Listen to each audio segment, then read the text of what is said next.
विजय असो, विजय असो. प्रत्येक वादळ पेल्यांनी माझ्यात आत्मविश्वास आहे. पायाखाली जमीन, पाठीशी आकाश आहे. मातीमध्ये पाय रोवून मी सह्याद्री सारखा ताट आहे. जाऊन सांगा त्या वादळांना, आता तुमची मनोज जरांगे पाटलांशी गाठ आहे. मराठ्यांच्या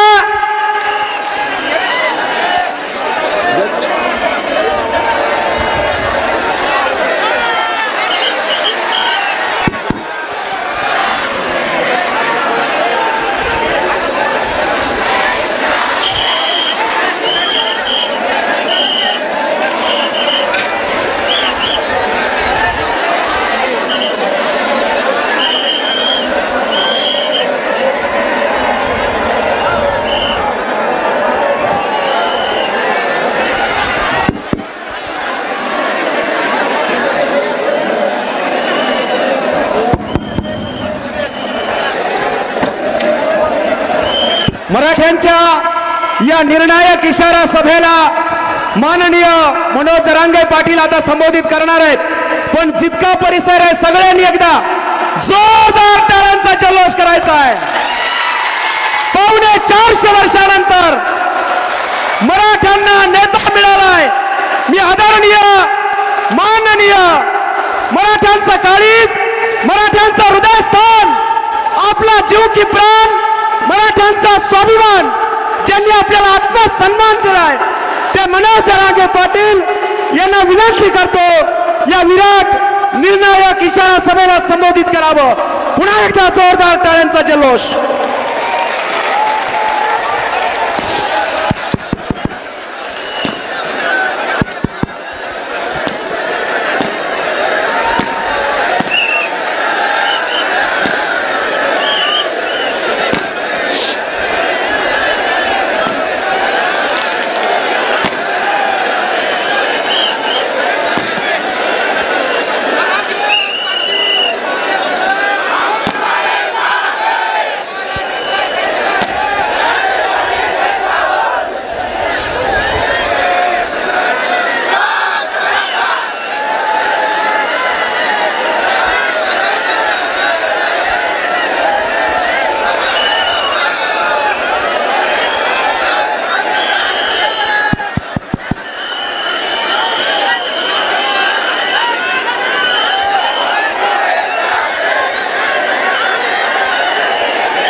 बोलायचं का?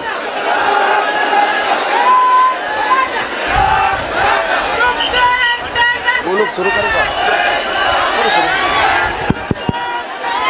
माननीय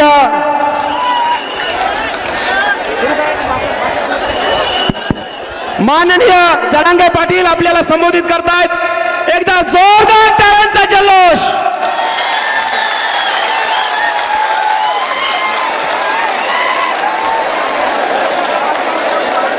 हिंदवी स्वराज्याचे संस्थापक राजे छत्रपती शिवराय,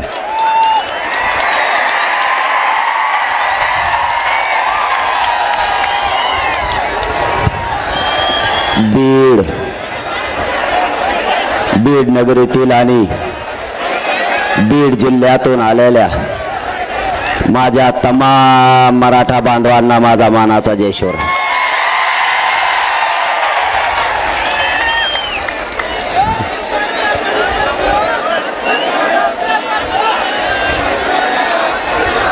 आपण नजर पुरत नाही इथपर्यंत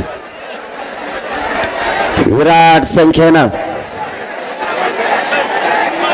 हे उसळलेलं मराठ्यांचं बीड जिल्ह्यातलं वादळ, हे मराठे जमलेत.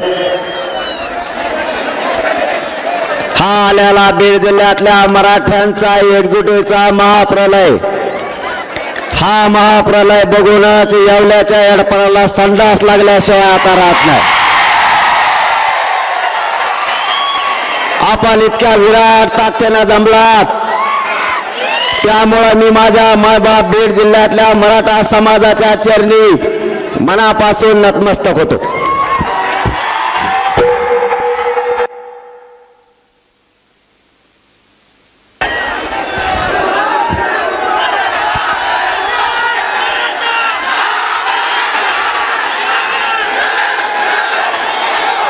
माझ्या गोरगरीब मराठ्यांच्या लेकराला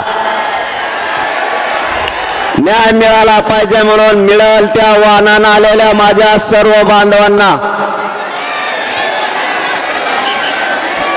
मानाचा जय शिवराय. मिळेल त्या वाहनाने माझी आई माता माऊली आली. मिळेल ते अँब्युलन्स पुढे घ्या म्हणते बाबा, त्यांना दिसा नाही. घ्या थोडी पुढे घ्या, का करता आता? घ्या घ्या घ्या घ्या.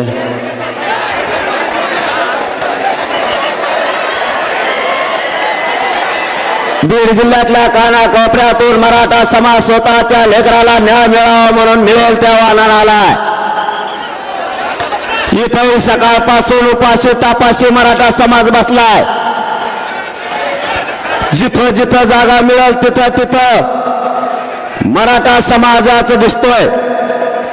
मुंगीलाही मध्ये शिरता येणार नाही अशी अफाट मराठ्यांनी एकजूट दाखवली.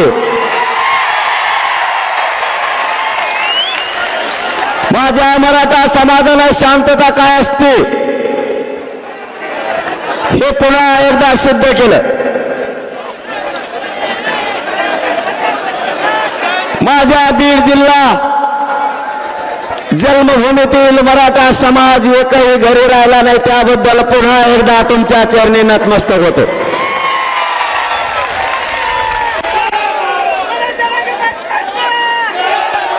इतक्या वेळचे आपण बसलेला असताना आपण पाणी प्यायला सुद्धा जात नाहीत, आपण जेवायला सुद्धा जात नाहीत. आणि खूप वेळ झाल्यामुळं बाहेर जाण्याऐवजी लोंढेचे लोंढे पुन्हा आत यायला लागलेत. हे बघा, पुन्हा मराठी यायलाच लागलेत.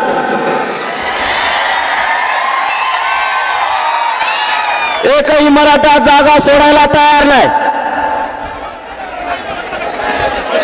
मराठ्यांना हवंय आता त्याच्या लेकराचं आरक्षण म्हणजे मराठा आरक्षणच. मायबाप मराठा बांधवांनो, आपल्याला डाग लावला गेलाय. मागची बंद करता का तुम्ही? यार त्यांना आवाज आहे ना म्हणतात, काहीतरी बघाय बाबा. कुठे गेला मला तर काहीच दिसत ना. अरे ते मागचे बंगळून राहिले भाऊ माझ्या नावाने, त्यांचं बघ काहीतरी लवकर. ज्यांना दिसत नाही त्यांनी फक्त बघा. आरक्षण कसं आणायचं ते. आणि हे मराठे कसे आरक्षण आणतात तुम्ही नुसतं बघा म्हणा. आता ज्यांना आवाज येत नाही ना, ज्यांना तुम्हाला दिसत नाही नका दिसून देऊ. आवाज येत असेल ना, मग फजिती करायचं मागत का तुम्ही? आवाज कसं काय येणार त्यांना? नाही म्हणते ते काय खोटं बोलते. एक तर आरक्षण नाही, खोटं कसं काय बोलते? जेवढा येतं तेवढा आहे का? मग काय करता आता? एखादी सांगेन मी तुम्हाला. मायबाप मराठ्यांना आपल्याला अर्ध्या घंट्यात सगळा विषय मांडायचा आहे. कोणीही आपली जागा सोडू नका. आणि जागा सोडणारा बीड जिल्ह्यातला मराठा अजिबात नाही. आपल्याला डाग लावला गेला. शांततेने असणाऱ्या मराठा समाजाला डाग लावला.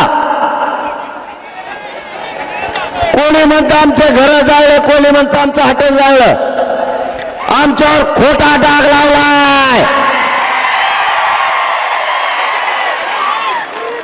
यांनी यांचेच हॉटेल जाळले, आणि निष्पाप माझे गोरगरीब मराठ्यांचे बांधव तुम्ही गुतवले, पण भेणार तो मराठा कसला, आणि त्यातले त्यात बीड जिल्ह्यातला.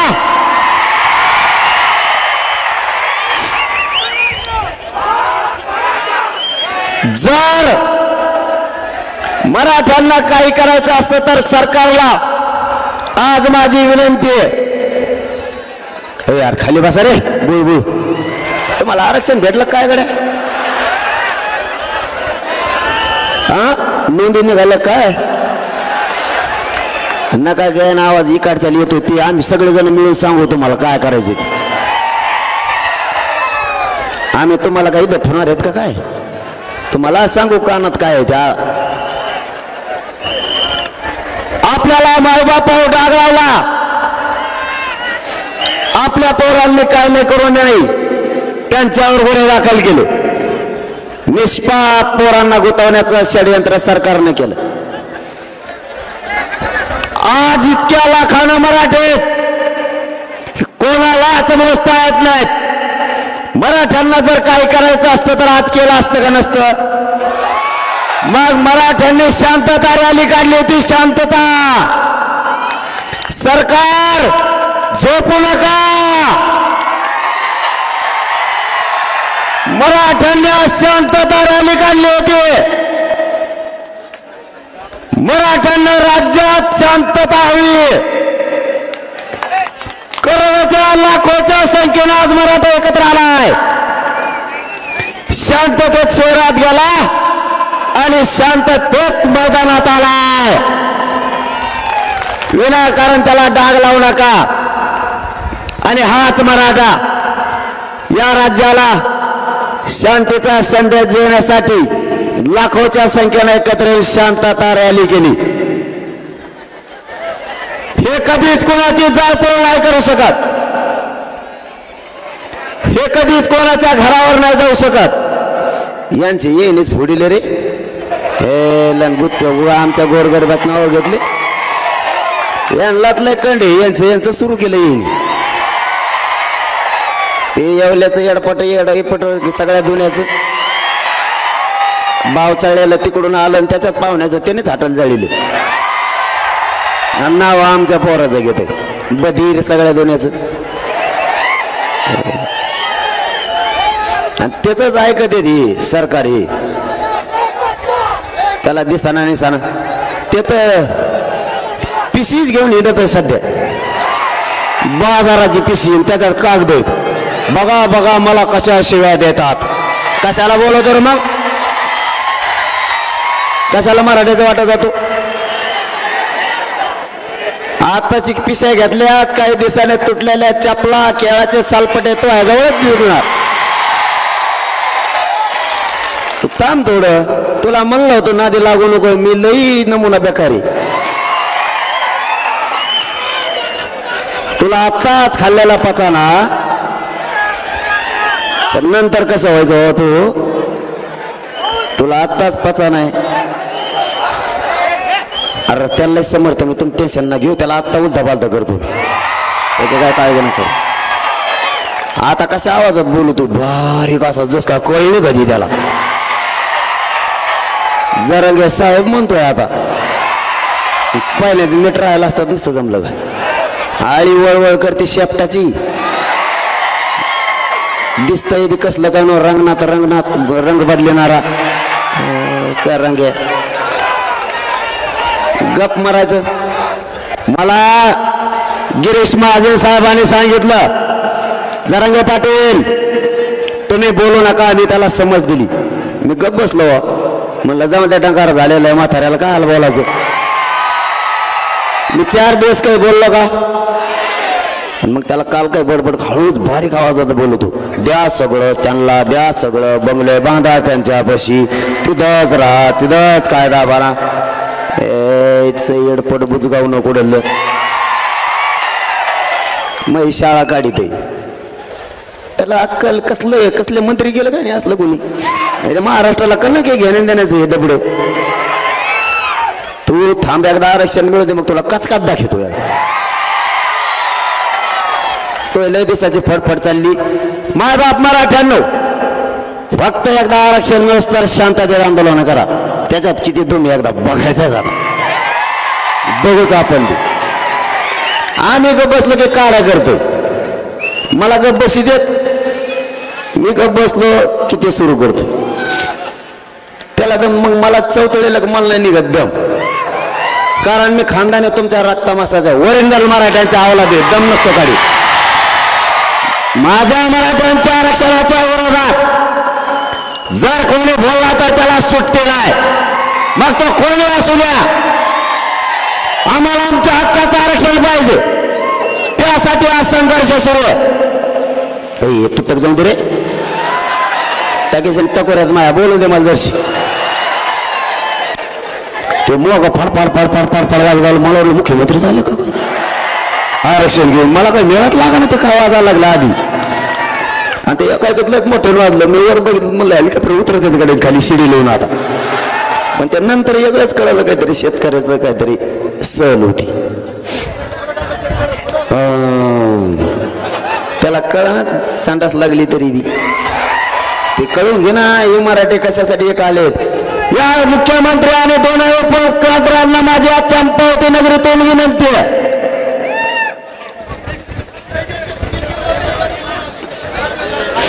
सरकार बाजूला आवाज आहे ना, त्यांना दिसून दे. लय अवघड आहेत भाऊ मागचे माणसं. नेट बंदच होणार ना इतके लोक असल्यावर.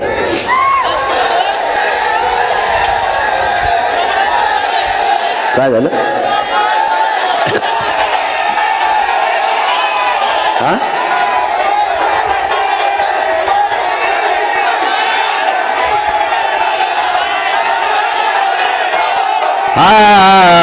थांबा थांबा थोडं थांबा.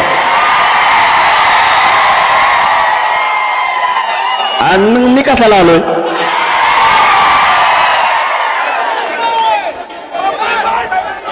दोनही मुख्यमंत्री आणि दोनही उपमुख्यमंत्र्यांना विनंती या चंपावती नगरीतून. इथं 1-1 वर्षाचे लेकरं सुद्धा मांडीवर घेऊन माता मावल्या बसल्यात. इथं 70 ते 90 वर्षाचे आजोबा आणि आजी सुद्धा बसली. आमची सगळ्यांची योजना एकच आहे. मराठ्यांच्या लेकराला आता आरक्षण मिळवून द्यायचं, त्याशिवाय मागे हटायचं नाही. सरकारने शांतपणाची भूमिका घ्या. त्या व्यक्तीचं ऐकून जर तुम्ही मराठ्यावर अन्याय केला तर तुम्हाला जळ जाईल. त्याचं ऐकू नका. असा उद्देश दिसायला लागलाय. देशातले जेवढे राज्य त्या राज्यातली मोठी जात संपवण्याचा तुम्ही घाट घातला असा अंदाज दिसायला लागलाय. पण शेवटी एकदा जर मोठा सगळा समुदाय खवळला, शांततेत काय होईना तुमचा सुपडा साफ झाला म्हणून समजा.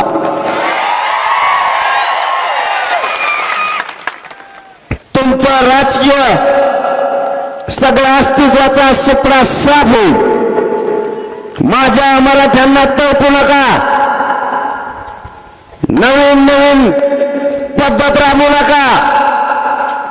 तुम्ही एकदा प्रयोग केलाय. तुम्हाला आतापर्यंत तुम्ही केलेल्या अंतर्वलीतल्या प्रयोगाचं भोगावं लागलंय. आता सावध व्हा. कोपऱ्यातल्या करोडोच्या संख्येनं मराठा समाज एकत्र आलाय आणि हलायला सुद्धा तयार नाही. तुम्ही सामंजस्यानं ठरल्याप्रमाणे मराठा समाजाला आरक्षण द्या.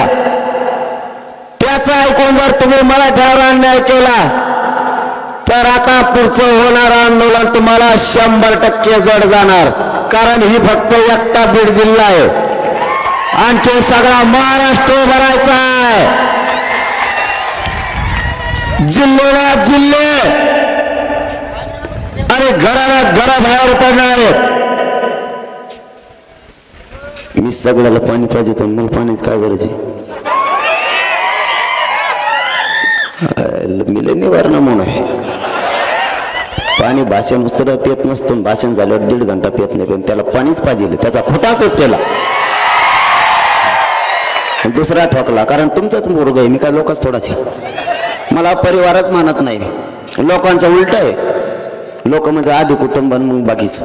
आपलं तसं नाही, आपला उलटा खेळ आहे, आधी समाज आणि मग कुटुंब. हा मराठा समाज माझा मायबाप आहे, या समाजालाच मी मायबाप मानलंय. आणि ज्या समाजाला मायबाप मानलं त्यांच्याशी माझं लेकराचं आणि माय माऊलीचं नातं झालं, आम्ही माय लेकरं झालो. मग या समाजाची गद्दारी करायला हे आंदोलन उभा केलेलं नाही. यांचा सगळ्यात मोठा प्रॉब्लेम एकच आहे.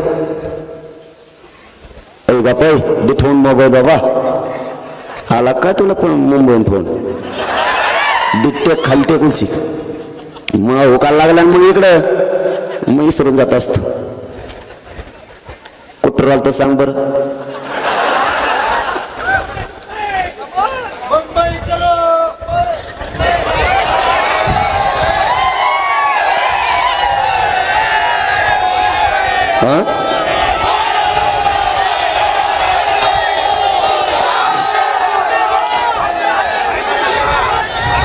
या महाराष्ट्रातल्या मराठा समाजाला परिवार मानलं आणि या समाजासाठी पूर्ण जीवनच अर्पण केलंय. ही तर एक त्या बीड जिल्ह्याची ताकद आहे. तरी अर्धे आम्ही घरी ठेवलेत, तिथले काम सांभाळायला पुरे जर आले ना आम्हाला 7-8 चक्कर लागत.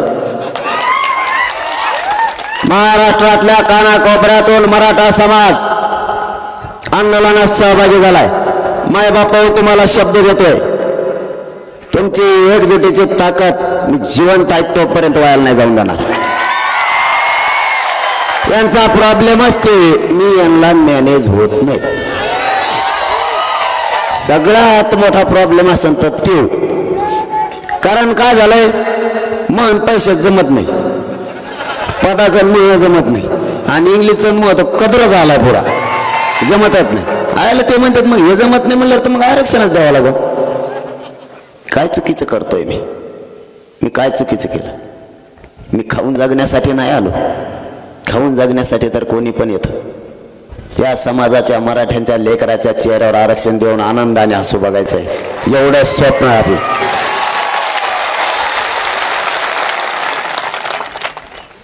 मी काय चूक केली? माझ्या मराठा समाजानं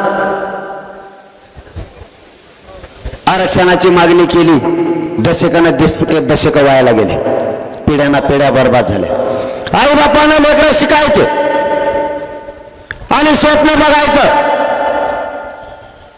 माझा लेकरं सुद्धा अधिकारी होईल आणि माझ्या वाट्याला आलेलं कष्ट कमी होईल. वेळ प्रसंगी बापानं कर्ज काढायचं पण मुलं शिकवायचे. पैसे कमीच पडले तर आईला स्वतःच्या अंगावरचं सोनंही मोडायचं पण लेकरं शिकवायचे. तिचं स्वप्न होतं माझं लेकरं मोठं होईल आणि हे लेकरं मोठं झाल्याच्या नंतर माझ्या वाट्याला आलेले काबड कष्ट कमी होते. पण आरक्षणाने घात केला आणि 1% हुकलेलं लेकरं घरापर्यंत रडत यायला लागलं. दोघांच्याही स्वप्नाची राखण झाली, दोघांचं भविष्य उद्ध्वस्त झालं. मायबाप आता सावध व्हा, एवढी संधी मराठ्यांना आरक्षण मिळवण्याची. या संधीचं सोनं करा. आपल्याला आरक्षण 100% मिळतं, त्याच्यात काळजी करायचं कारण नाही. देव जर तरी मराठ्यांना ओबीसीत आरक्षण मिळणार आणि तेच आपण घेणार. आपल्या नोंदी सापडल्यात. मी माझ्या गोरगरीब मराठा समाजाच्या आरक्षणाची मागणी केली. मायबाप मराठ्यांना ते मला काय म्हणायला लागले माहिती का तुम्हाला? मला ते शत्रू मानायला लागले, मला दुश्मन समजायला लागले. मायबापा मी काय चूक केली? माझ्या गोरगरीब मराठ्यांच्या पोरांच्या वेदना मानल्या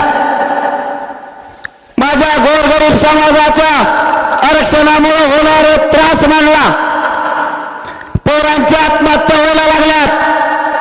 कालच आपल्या बीडचा भूमिपुत्र मनोहर भाऊ सिंगल यांचं बलिदान याच मराठा आरक्षणासाठी गेलं. कवर झोपता सरकार. आमच्या लेकरांचे मुर्दे पडायला लागलेत. बीड जिल्ह्याच्या बलिदानासह या राज्यातलं एकही बलिदान मायबापा एकही वायाला जाऊ द्यायचं नाही. सरकार श्वास घेत आहे. सरकार मराठ्यांचा अपमान करत आहे. सरकार मराठा समाजाची फसवणूक करत आहे. मराठ्यांच्या जीवावर सत्तेच्या गाद्या मिळवायच्या आणि गादी मिळाल्यावर त्याचा लाभ या छगन भुजबळासारख्या द्यायचा.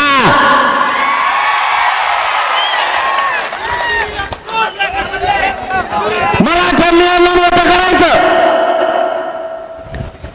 आणि मराठ्यांच्या पोरांचे मुर्दे पडत असल्यानं त्यांच्याकडे बघायचं नाही. मग बापा सावध व्हा. आपल्या लेकराचे बळी आता नाही जाऊ द्यायचे.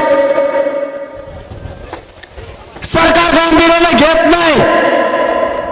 सरकारला वटली आणण्याची ताकद या मराठ्यात याला वटली आणल्याशिवाय आता सुट्टी नाही द्यायची.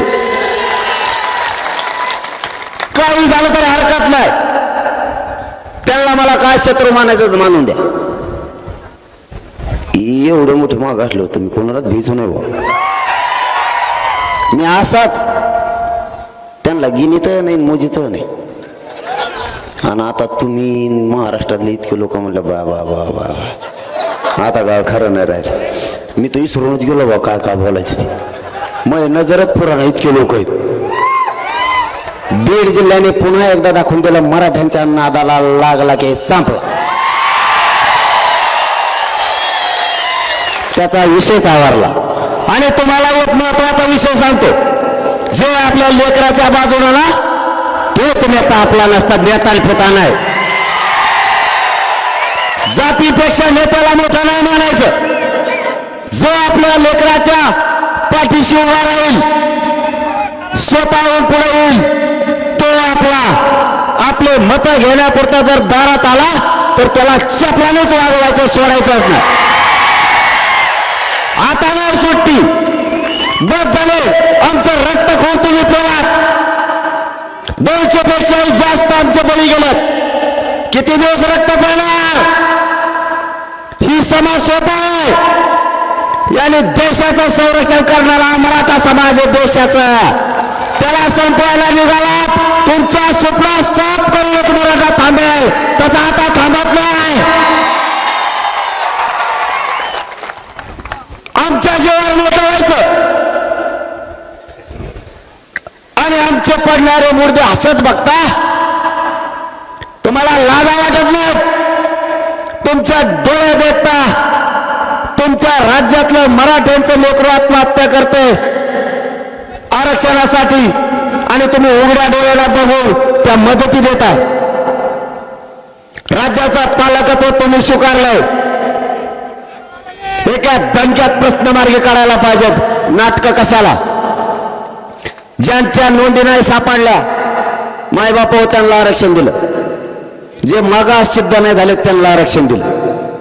मराठा जात मागासही सिद्ध झाली आणि शासकीय नोंदी मिळाल्या तरी मराठ्यांना आरक्षण नाही. याचा अर्थ तुम्हाला मराठा जात संपवायची.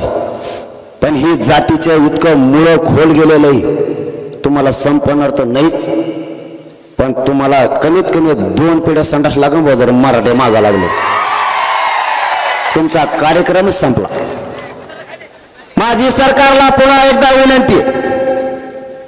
मराठा समाजाला आता डोचू नका. तुम्ही पूर्वी अंतरवालीचा प्रयोग केला. पुन्हा पडायच्या भानगडीत पडू नका. यांना काय वाटलं होतं माहिती का तुम्हाला? यांना वाटलं ते माग किशी झाल्या फुकट नाही केलेलं का आपल्यावर त्या भेट एक का कोणी परत त्याने दुसरून एक आणखीन डाव केला सगळ्याला आवाज येतोय का एकदा सांगा महत्वाच्या विषयाकडे वळायला लागलो म्हणून म्हणतोय फक्त 15 मिनिटात जिकडे तिकडे विषय ऐका येतोय 15 मिनिटात जिकडे तिकडे तुम्ही सकाळपासून बसलेले मुद्द्यावर यायचं कायला आता कवर बडबड करीत बसायचे मी तेच सांगणार तुम्ही तेच ऐकणार काय करायचं मुद्द्याकडे यायचं दणका आणून मोकळून कशाला तापवायचं आता माग पचपच नको वचवच नको घोळून तिथं येण्यापेक्षा एकदा सरळ सरळ ठोका द्यायचा ठेवून काय कर म्हणजे मी वेगळं म्हणतोय बरं का तुम्ही वेगळं मनात घ्या त्यांनी पूर्वी आपल्याला घुटायचा प्रयत्न केला पुन्हा नोटिसा दिल्या थांबा रे यार थांबा बाबा तुम्ही का असा टेम्पो चाललेला का बर का त्यांनी पुन्हा शांत चित्त नाही का आता त्यांनी पुन्हा एक डाव रचला म्हणले आता यांना नोटिसा देऊ तुम्हाला दिल्यात का बीड जिल्ह्यात दिल्या तिकडे परभणीला त्याला बी दिल्या ते परभणी लोक काय म्हणते माहितीये का ते म्हणते मी शेतात होतो मग आपल्या घरचे घरी होते आणि कागद आणून दिलाय मी रानातून गेलो मी ते वाचीला त्याच्यावर लिहायला होतं ट्रॅक्टर घेऊन इकडं तिकडं जाऊ नको नाही तर जप्त करी ते काय म्हणला माहिती आहे ते नोटीस घेणारा मला म्हणलाय ते म्हणला मी आद्यात नाही मध्यात नाही मी मग शेतात हे आणि मला नोटीस कमी दिली बा आणि ते म्हणलं मग मी सगळ्यात पुढे जात असतो आता बघा परिणाम कसा झाला किती बधीर म्हणून वागत येते मंत्री मला काही मिळत लागा नाही यांचा घेण्याऐवजी लोक तराला लागले अरे स्वतःच्या लेकराच्या न्यायासाठी मराठे केसी केल्या म्हणून आम्ही मागे सरकणार का आमच्या लेकराचे मुद्दे आम्ही नाही बघू शकत आरक्षण हिसकू न चालणार त्याशिवाय सुट्टीच नाही मराठा बांधवांना विनंती आहे तुम्ही मला 17 तारखेला शब्द दिलाय महाराष्ट्रातल्या मराठ्यानं आंदोलन करायचं पण शांततेच्या आंदोलनात प्रचंड ताकद आहे प्रचंड ते ब्रह्मास्त्र पेलण्याची ताकद कोणाचाच हिंमत नाही कोणाचाच म्हणून तर आरक्षण निर्णयाच्या प्रक्रियेत आले शांततेत पण मराठा आरक्षण घेतल्याशिवाय मग हटायचं नाही शब्द पाळायचा मोडायचा नाही अजिबात नाही किती तारीख ठरायची तुमच्या अंदाजाने मुंबईत म्हणतो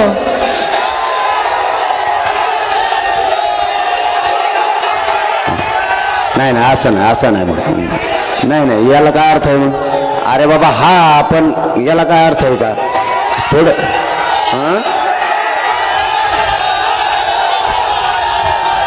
हा ना ते आहे खरं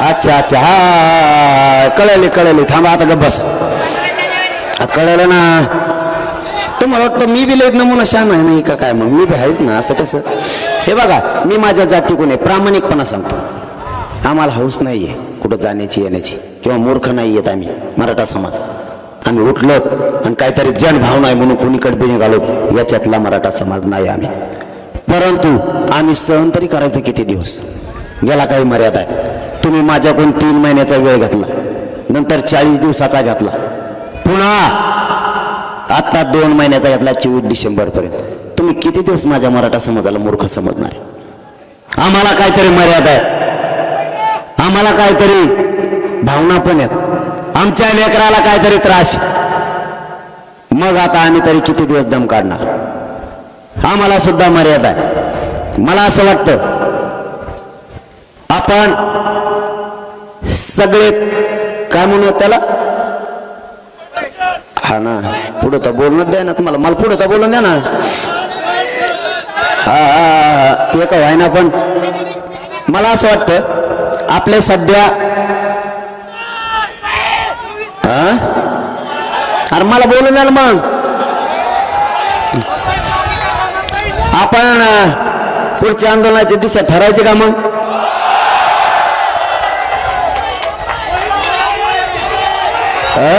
हा दिशा ठरवायची का?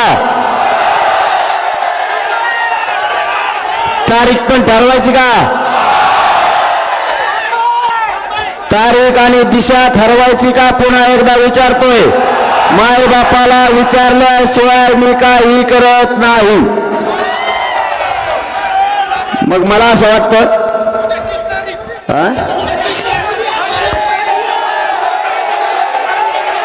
नाही नाही नाही इतक्या जवळ आहे का? अरे हवा लढायचं ना मग जिंकून सुद्धा यायचं असं नाही. मग उठलं की पळायला असं नाही. मग गाफील वागायचं नाही.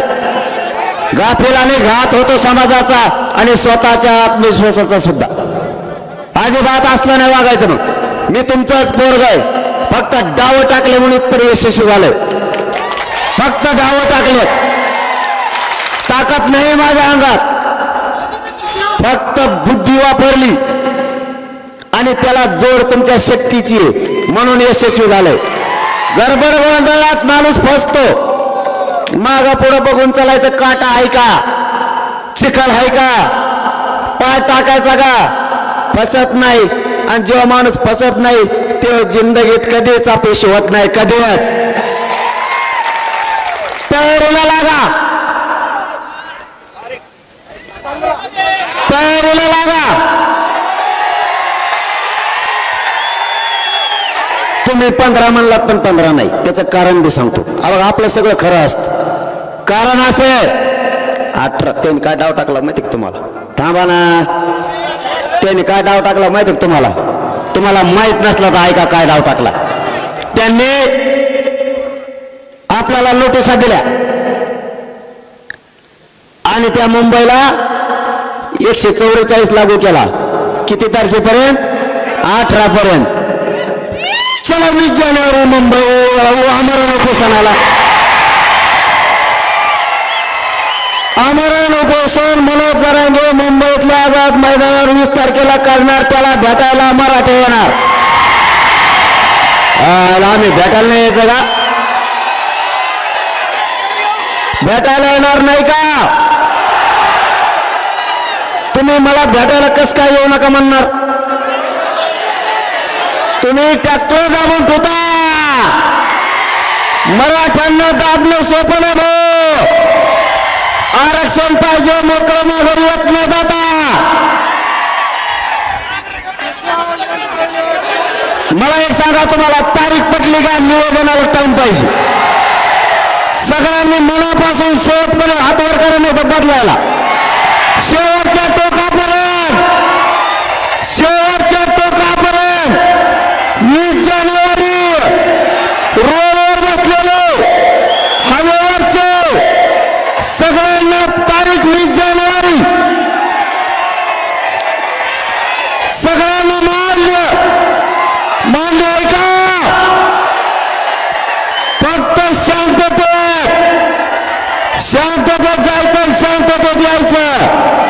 आरक्षण घेऊन शांततेत करणार का? हातावर करून मला शब्द द्या मुलाला. मी तुमच्या जीवावर करतोय. मला फसवायचं नाही. मी तुम्हाला कधी फसवत नाही. पुन्हा एकदा हातवर करून सांगा. सगळ्यांनी रोड सहित शांततेत करणार ना? आणि बसा खाली. आता पुढचं निवेदन सांगतो ना मी. कसं आरक्षण देत नाही बघू. हा बघ आता शांततेत आहे का? आपण आपल्या पिकाला पाणी देऊन घ्या. पटापट कापस वेचून घ्या. घरची व्यवस्था चांगली करा. कारण एवढे 15 दिवस पाहिजेत काम करायला. आपण शेतकऱ्याच्या पोरात नीट ऐका. शेतकऱ्याच्या पोरात आणखीन एक घोषणा करायची राहिली तेवढी ऐका. आंतरवाली पायी मुंबईला हा मराठ्यांचा जनसागर जाणार. मध्ये मध्ये बाकीचे जे होत चला. हा पायी जनसागर उसळणार आहे. जसा आता बीडचा बघितला मी तिथून पुढे बदललं बरं का? हा आधी नव्हतो. अरे सगळं जामच. आणि मग पैपच जायचं डांबराने चट्टीत थोड. थेट मुंबई त्या आझाद मैदान शिवाजी पार्कला आम्ही आमरण उपोषणाला बसणार. मराठे भेटायला येणार कसं काय तुम्ही येऊन देणार नाहीत? मग त्यांना जे जे बघायचं ते बघतील. महत्वाचा विषय आणखीन एक सांगतो, आजूबाजूला लक्ष ठेवा. मराठा समाजाला डाग नाही लागला पाहिजे. आजूबाजूला लक्ष म्हणजे काय? कोणी जर ढोळण करायला लागला, गाडी पेटवायला लागला, दंगा करायला लागला तर आपल्या लक्षात येतं आपला नाही. जागेवर धरून पोलिसांकडे द्यायचं आणि पोलिसाला सहकार्य करायचं, सरकारला नाही करायचं. जागेवर धरून पोलिसांकडे द्यायचा, कारण तो आपला नाही. आणि आपला जरी असला ना, जर तो जर जाळपोळीचा उद्देशाने असला तर त्याला लगेच ताबडतोब टाकायचं. ते रस्ता करायला त्यांना, रस्ता करा त्यांना. दुखतंय वाटतं, अँब्युलन्स इकडे उजव्या हाताला आंब्याच्या दिशेने अँब्युलन्सला आणा. चलत आले ते स्वतः चलत आले पण तब्येत खराब वाटतं. बाकीचे खाली बसा रे, त्यांना रस्ता करा. बाकीचे उभा राहू नका, त्यांना जाऊ द्या. अँब्युलन्स या आंब्याकडे व्यासपीठाच्या उजव्या हाताला आणा. मग लय बारीक देण असतं भाऊ, उगाच समाजाला मायबाप नाही मानलं. मायबाप तुम्हाला महत्वाचा विषय सांगायचा होता तो सांगतो. आजूबाजूला बारकाईने लक्ष ठेवा, कोणाला जाळपोळ करू द्यायचं नाही. आणि आपला जो आंदोलनाचा एरिया आहे त्याच्या बाहेर कोणी काही करू द्या, आपल्याला देणं घेणं नाही. सरकार ते पोलीस बघतील. आपल्या माणसाकडून कुठलाही जाळपोळ होणार नाही याची दक्षता घ्यायची. किंवा तयार करा, सगळं घ्या. बऱ्याच दिवस माघारी यायचं नाही. कोणाचं बंद पडलं तिकडं काही होऊ, त्याने फक्त आपली संडासची व्यवस्था करावी अशी आपली इच्छा आहे त्यांनी. कारण आम्ही जवळपास 3 कोटीपेक्षा जास्त येणार आहे. थोडे तितके नाही. मराठे घरी राहत नसते. आणि मी मुंबईला निघालो. जर तुम्हाला आणखीन एक सांगायचं राहिलं बांधवांनो, आता शेवटाकडे आपण म्हणजे संपला आपला, आता संपत आले सभा. मराठ्यांच्या लेकराला नोटिसा दिल्या, त्या लेकराला उघडं पडून देऊ नका. माय बाप म्हणून त्याचा पाठीशी उभा राहा. जर एखाद्या पोराला धरून नेला आणि जर अटक केली, पुरा जिल्ह्याला उठायचं आणि त्या पोलीस स्टेशनला मांड्या घालून जाऊन बसायचं. सगळ्यांनी दगड नाही, धोंडा नाही, काही नाही, नुसती मांडी घालून बसायचं जायचं. काय म्हणायचं माहितीये का? पोलीस निरीक्षक साहेब, पोरग सोडा म्हणायचंच नाही, तिथं जायचं आणि मांडी घालून बसायचं. मला भूक लागली. 4-5 लाखाला जर एक वडापाव बी द्यायचं म्हणलं तर मेलच ते वडेपाव खायचं आणि रेटून 3 टाइम तिथंच झोपायचं. पोरग सोड म्हणायचं नाही, फक्त म्हणायचं आरक्षण दे, एवढंच म्हणायचं. हे आपल्याला खेटा ठरवलं यांनी.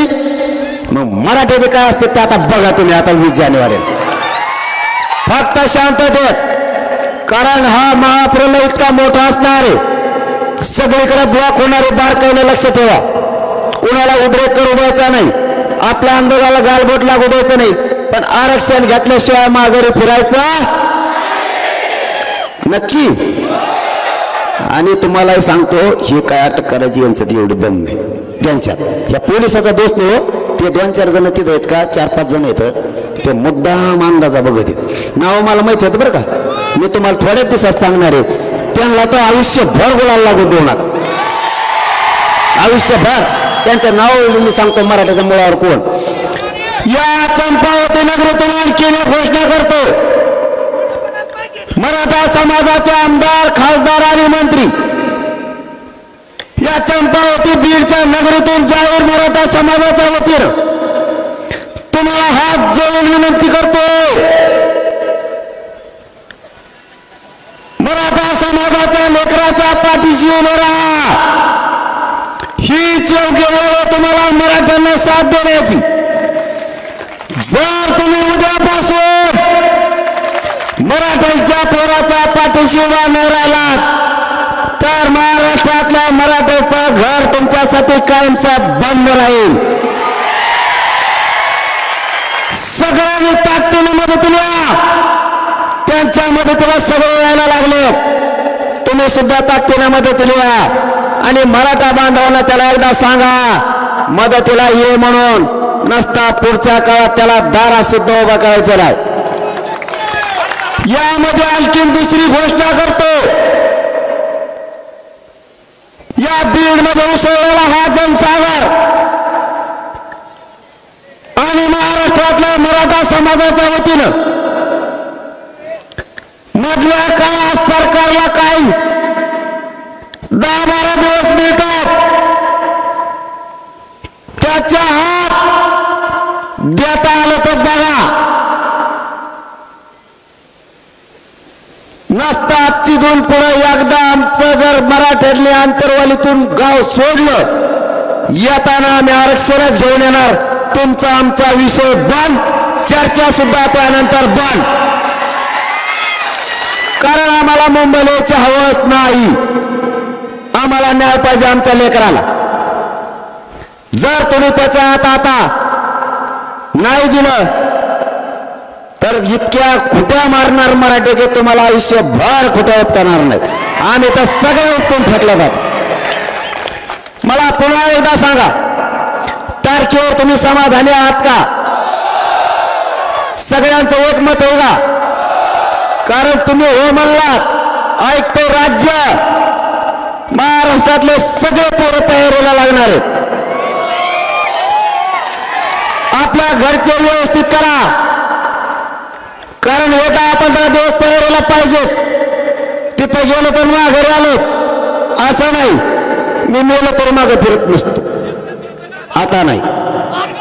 माई बापा हो, मार्ग सांगतो ना, दमत नाही वाजायला अवघड खेळ हो. दमच धरीत नाही, दोनशी कवी दम निघतच नाही त्यांना, असे तरतराच करते ते. आणखीन एक या बीड नगरीतून सांगतो, कोणीही मराठा आरक्षणाच्या मध्ये खोडा घालायचा नाही. कोणताही पक्ष संघटना यांनी मराठ्यांच्या परस्पर बैठका घ्यायच्या नाही. तुम्हाला हे मान्य आहे का? मराठ्यांच्या परस्पर नाही. आमच्या बैठका इथं चला, त्या मराठ्यांचा पवित्र व्यासपीठ, याच्यावर ओपन बोलायचं, बेताडा फेताडाचा हात नाही. कोणी स्टंटबाजी करून मधल्या काळात आंदोलन सुद्धा नाही करायचं. कोणीच. मराठ्यांच्या संघ चला, मराठ्यांच्या सोबत चला, वेगळे पण दाखवू नका. तुम्हाला काय सिद्ध करायचं 2-4 टकूचे घेऊन? माझ्या बापजात्या मराठ्यांच्या पोराचं वाटोळ झालंय. आता तुमचे नाटक सगळ्यांनी बंद करा. मराठ्यांचं कल्याण करू लागा, मराठ्यांच्या सोबत राहा. इथं कोणी नेता फिता नाही आणि कोणी नेतृत्व नाही. मी बी मला मानत नाही. नसतात मग हवात उडाला असतो नसतो. मॅनेज फिनेजला माझ्याकडे येत नाही, ते लय टेन्शन घेतात फुल. आता फुल टेन्शन आलं असं त्यांना. फुल तारीख केली म्हणलं मग बा म्हणतात लयच बेकार केला कार्यक्रम आता. आणि मी एकदा मुंबईला जाईल म्हणलं ना, तुम्ही माझे मायबाप आहेत, मी तुमचा पोरग आहे. शब्द बदलतो का मग? आता 20 ठरली म्हणजे ते रोड आता पुशिलेच म्हणायचे सगळे. दाना दाना दाना दाना दाना दाना. फक्त शांततेत काना निघायचं. कारण आपल्याला काय करायचंय ते सांगतो. हे बघा, आणखीन प्रामाणिकपणा आहे आपल्या डोक्यात. नाही मार्ग 2-3 दिवस सांगून आता ते शोधा लागेल कुंकडून जायचं, कसं जायचं, कोणत्या बाजूने गेल्यावर जास्त बघायला मिळतात. कुंकडच्या बाजूने गेल्यानंतर खूप छान दिसतं, ह्या बाजूने गेल्यावर खराब दिसतं, तिकडून नको. इकडच्या बाजूने गेल्यानंतर खूप सुसज्ज आहे, ती बैल बघायचं आपल्याला. ते नाही का ते लयच पळतो लयच बेकार दिसतो कसला काय. त्याला आपण बघू नाही का? मग आम्हाला उपोषण करू नये का मुंबईत? सांगा बरं. हा मग उपोषण मुंबईत करून द्यायचं नाही का आम्हाला तुम्हाला? मग आणि हे लोक भेटायला येते ना, आता मग त्याला येऊ नका म्हणता का? मी काही वाईट डिसिजन घेतलं का? माझ्या मराठा समाजानं कायद्याच्या अधीन राहून आमरण उपोषण मराठ्याचं सुरू. तुम्ही कसं काय करू नको म्हणतो. आणि मला तिथं भेटायला आल्यावर मला दुखायला लागलं. मला बघायला आपले मायबाप समाज पाहिजे, ते बघायला येणार ना. मग ट्रॅक्टरने येऊ दे, नाही तर रिक्षाने येऊ दे, तुला काय करायचं रे? आणि तू आडे भरते तर ट्रॅक्टर, तू दुसरं ट्रॅक्टरच आडे. मग सांगतो तुला आडे होतो ट्रॅक्टर, कसं आडे होतो ती ट्रॅक्टर आडतो म्हणजे ट्रॅक्टर आमचं, डिझेल आमचं, फजिती आमची होणार, डिझेल आम्ही टाकणार, उपाशी मारणार आम्ही. तू आमचं ट्रॅक्टर आडणार, ये बरं तू आडायला त्याला काय करा, त्याला हाणायचं मारायचं नाही, त्याला ट्रॅक्टर टाकायचं आंदोलन आणायचं आपल्या गोडीत. त्याला भाकर फिकर बी खाऊ घालायची. खा म्हणायचं, बेसन भाकर द्या, फक्त कांदा देऊ नका. कांदे खायला ते यावल्याचं एअरपोर्ट राहून द्या. असंच भंगार सगळ्या दुनियाचं माया नादी लागत आहे. आता बघत होतो ऐकर मजा बडबड. मी जरंगे पाटलाला काय करणार आहे, पाठिंबा देतो. काय देतो रे, पाठिंबा देतो. बुजगावनं कुडलं हे कसलं हे भंगार सगळ्या दुनियाचं. मी गप बसलो होतो ना, काही नादी लागायची गरज आहे का? ज्ञान देण्याचं आज काय काल कळलं असं, त्याच्या पोटात आळी वाळ वाळ वाळ वाळ वाळ वाळ वाळ वाळ करते. आभाळ आलं का त्याचं फुरतं डोक आणि त्याला नाही पचत खाल्लेलं ती बसला का उठतच नाही असं त्याचे लोक सांगत येत. मराठ्याच्या नादी लागल्यावर कायमचं त्याच्यातच बसा लागत. शहाणा होय, आमच्यापासून लांब जाय. मराठ्यांचा नाद करू नको. एकट्या बीड जिल्ह्यानं अख्खा महाराष्ट्र ढवळून काढला. एकट्या बीड जिल्ह्यात तो आमच्या नादी लागू नको. जाहीरपणानं सांगतो, 20 जानेवारीची तयारी करा, पण शांततेची. आपण कायदेशीर मार्गाने उपोषण करू, पण कोण कुठे बसेल आम्हाला माहित नाही.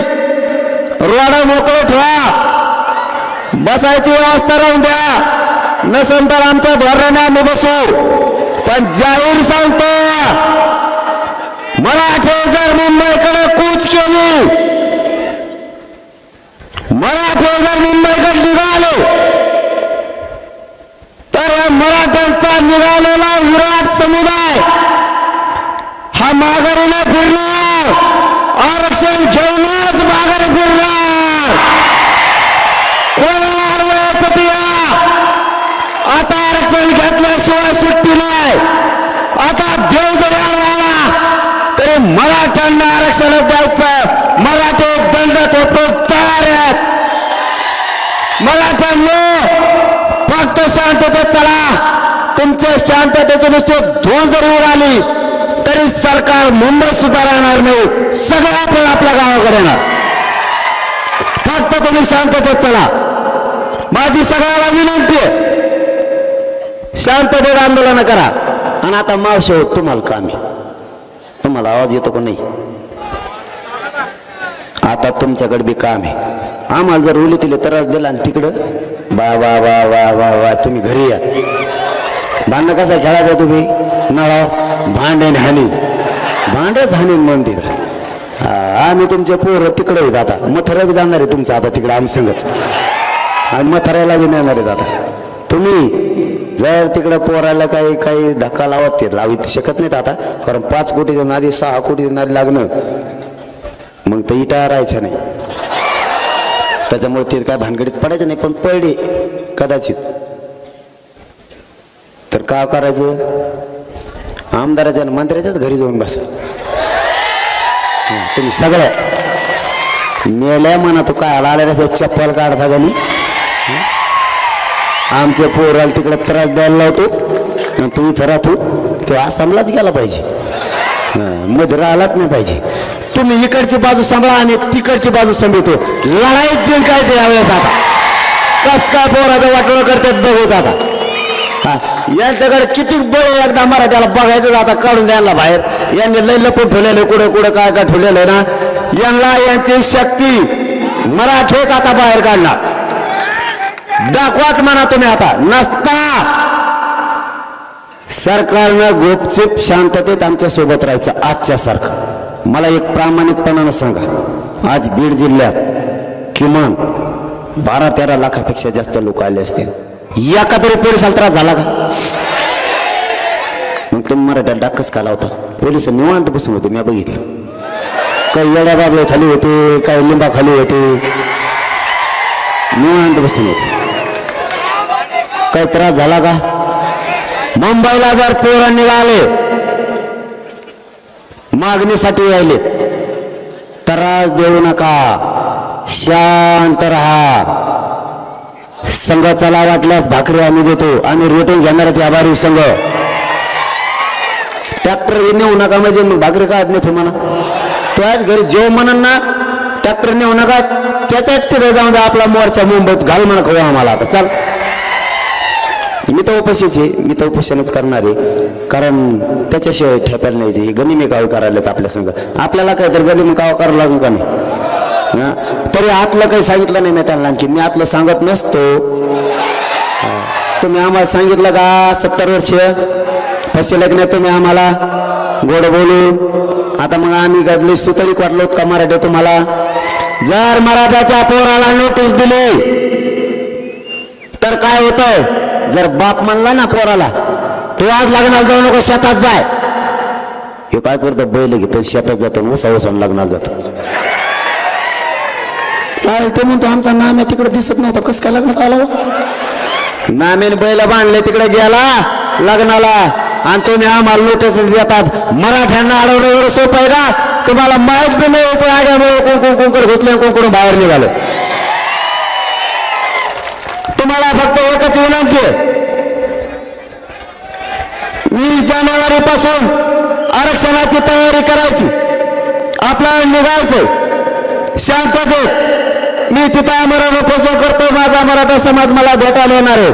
तुम्ही मुंबईत येऊ म्हणू शकत नाहीत आम्हाला, आमचा मोडीत काढू शकत नाहीत तुम्ही काय. आणि सरकारला दुसरी एक विनंती, आरक्षण द्या, महाराष्ट्रातले सगळे गुन्हे माघारी घ्या. जेवढे पोरं तरसालेत आमचे सारथीचे ते 5,000 आहेत, ते पुऱ्यामध्ये घ्या. सारथीला वाढू बजेट द्या, महामंडळाला द्या, सगळे हॉस्टेल पुन्हा सुरू करा, हे सगळं सुरू करा काचा तरच तुमचं आमचं जमत आहे. दरवर्षी तुम्ही आम्हाला म्हणता हॉस्टेल सुरू करतो, दरवर्षी पागल समजतो का रे? आता खेटायचं कोणाला? आता बघच तू काय होतंय. ते येडपटाला म्हणा नीट राहा, आता मध्ये बोलू नको, गप झोप. जर का आड वाटेल आला येडवण करायचं नाही. मला असं वाटतं आपण योग्य निर्णय घेतलाय, शांततेचा घेतलाय, कायदेशीर मार्गाचा घेतलाय. आमरण उपोषण इतकं देशात कोणतंच शांततेचं आंदोलन असू शकत नाही. आपण मुंबईला जाऊन उपोषण करतोय, चांगला निर्णय आपला आहे. फक्त तयारी करा, तोपर्यंत शेताला पाणी द्या. तुमच्या हातात 10-15 दिवस आहेत, कापसं ठेवू नका, इकून बी टाका लगेच, पण पैसे संग घेऊ नका. आई बापाला द्या, बिगर पैशाचं जायचं, काना पैसे खर्चायचे नाही. एक कोणाला सोनं काही असलं तर घेऊ नका. मोबाईल संग घ्या, फक्त फोन फक्त नीट लावा, नाही तर मग काही वेगळेच लावतात. नीट राहा. रोडने जिथं जागा मिळाली तिथंच काचकाटून झोपायचं आणि तिथंच खायचं. त्यांनी नुसते जाताना धुराळा बघून ते म्हणलं पाहिजे मुंबईला यायच्या आत आरक्षण द्या गाड्याने. हे लयच बेकार कार्यक्रम दिसायला लागलाय. नुसते धुराळा जरी दिसला नाही इकडून निघल्याला, ते म्हणते मुंबईला नका येऊन दे, तुमच्या पाया पडत होतं वर काहीतरी करा बाबा पटकून. नसतात त्यांच्याकडे आपलं एकच काम आहे, लय मोठे नाहीत. जेवण आपण घेणार आहेत, पांघराचा आथरून आपण घेणार आहेत, सगळं आपण घेणार आहेत. फक्त तेवढं एकच काम त्यांनी करायचंय, कारण ते नैसर्गिक आहे, ते माघारी येऊन करू शकत नाही. तेवढी एक सोयी करा. एका टायमाला जर 3 कोटी बसले तर अवघड खेळ होऊ शकतो. त्याच्यामुळे तुम्ही तेवढी व्यवस्था करण्यात आम्ही पुढे पण बसत असतो. आम्ही लाजत पुजत नसतो, आम्ही पाठच सुरू करू. मग लाजत काय काम आहे का? आता त्याला काय, आता ते नैसर्गिक येते काय सांगायसारखं नाही ना. ते तुला सांगून कुठे जावा, तिथं घर पाहुण्यात असतात म्हणलं असतं, पाहुणे तो पळतो उलची घेऊ दे 5 मिनिटं. पाहुणे नाही आमच्या तिकडं कोणी, मग जातो कुठं, इतके मोठे बसते कुठं. तेवढी एक व्यवस्था करून ठेवा. आणि तुमचं सरकारचं मराठ्यांचं प्रेम असंच राहू द्या. तुम्ही आडं येऊ नका, तुम्ही आमच्या सोबत चला, आम्ही तुमच्या सोबत चालवतो. पण येताना आम्ही आरक्षण घेऊन येणार आहेत. मनोज जरांगे आणि हा मराठा समाज बिना आरक्षणाचा माघारी येणारच नाही. धन्यवाद. जय जिजाऊ, जय शिवराय.